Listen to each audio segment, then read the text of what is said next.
28 জুলাই 2025 শ্রীনগরের বাইরে এক সন্দেহজনক রেডিও কমিউনিকেশন সেটের অ্যাক্টিভিটি ট্র্যাক করা হয় এবং তারপর তৎক্ষণাৎ ইন্ডিয়ান আর্মির প্যারাস্পেশাল ফোর্স, সিআরপিএফের কুইক রিয়াকশন টিম এবং জেএনকে পুলিশের স্পেশাল অপারেশন গ্রুপ এই তিনটি বাহিনী মিলে এক জয়েন্ট অপারেশন শুরু করে এবং দীর্ঘক্ষণ সার্চ অপারেশনের পর তিনটি মোস্ট ওয়ান্টেড সন্ত্রাসবাদীদের খুঁজে বের করা হয় এবং তাদের এনকাউন্টার করে তাদের 72 হুরেদের কাছে পাঠিয়ে দীর্ঘদিনের প্রতিশোধের আগুনকে শান্ত করা হয়। কিন্তু এই মোস্ট ওয়ান্টেড সন্ত্রাসবাদীরা কারা ছিল, কোন রেডিও কমিউনিকেশন সেটের মাধ্যমে খোঁজা হলো, কোন দীর্ঘ প্রতিশোধের আগুন শান্ত হলো এবং এখানে চীনের কি যোগ রয়েছে, এই সব কিছু আজ আমরা এই ভিডিওতে জানব। তাহলে আর বেশি দেরি না করে চলুন শুরু করা যাক। নমস্কার, আবারও একটি নতুন ভিডিওতে আপনাদের স্বাগত জানাই। 22 এপ্রিল 2025 পেহেলগামে লস্করে তাইবা এবং দ্য রেজিস্ট্যান্ট ফ্রন্টের সন্ত্রাসবাদী সংগঠনের সন্ত্রাসবাদীরা 26 জন ভারতীয়দের নৃশংসভাবে হত্যা করে এবং তার ঠিক 13 দিনের মধ্যে 7ই মে 2025 অপারেশন সিন্দুরের মাধ্যমে পাকিস্তানের মধ্যে লস্করে তাইবা সন্ত্রাসবাদী সংগঠনের ঘাঁটি ও ট্রেনিং ক্যাম্পগুলোকে এয়ার স্ট্রাইক করে ধ্বংস করে দেয় ভারত এবং 26 জন ভারতীয়দের মৃত্যুর প্রতিশোধ নেয়। কিন্তু এখনও ভারতের সশস্ত্র বাহিনী ও ইন্টেলিজেন্স এজেন্সি 3 জন সন্ত্রাসবাদীদের খোঁজ চালিয়ে যাচ্ছিল, যারা প্রত্যক্ষভাবে পেহেলগাম সন্ত্রাসবাদী হামলার সাথে জড়িত ছিল এবং এরাই সেই 26 জন ভারতীয়দের হত্যাও করেছিল। আর সেই খোঁজ শেষ হয় 28 জুলাই। কিন্তু কিভাবে? যে 3 সন্ত্রাসবাদীদের খোঁজ করা হচ্ছিল তারা হলো সুলেমান মুসা ওরফে আসিফ, ইয়াসির এবং আবু হামজা।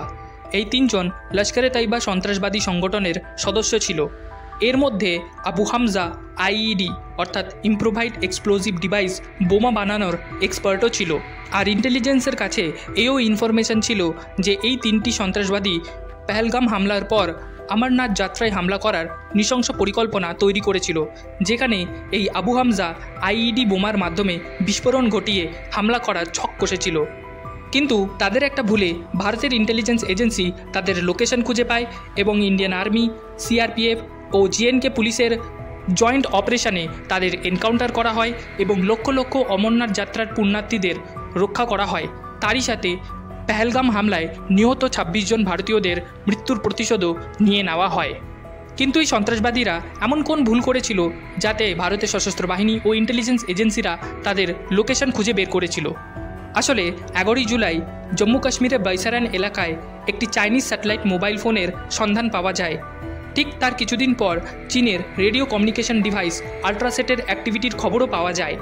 এরপরেই বিভিন্ন নিরাপত্তা বাহিনী ও এজেন্সিদের সতর্ক করে দেওয়া হয় এবং ভারতের এনটিআরও অর্থাৎ ন্যাশনাল টেকনিক্যাল রিসার্চ অর্গানাইজেশন, যারা ভারত এবং গোটা বিশ্বে টেকনিক্যাল স্পাইং বা গোপনে নজর রাখে, তারা এই আল্ট্রাসেটের ফ্রিকোয়েন্সি ট্র্যাক করা শুরু করে এবং এই সন্ত্রাসবাদীরা যখন পাকিস্তানি সেনা ও আইএসআইয়ের সাথে যোগাযোগের জন্য এই আল্ট্রাসেটকে চালু করে, তখনই এনটিআরও তাদের লোকেশন ট্র্যাক করে ফেলে এবং ভারতের সশস্ত্র বাহিনী তাদের এনকাউন্টার করে দেয়।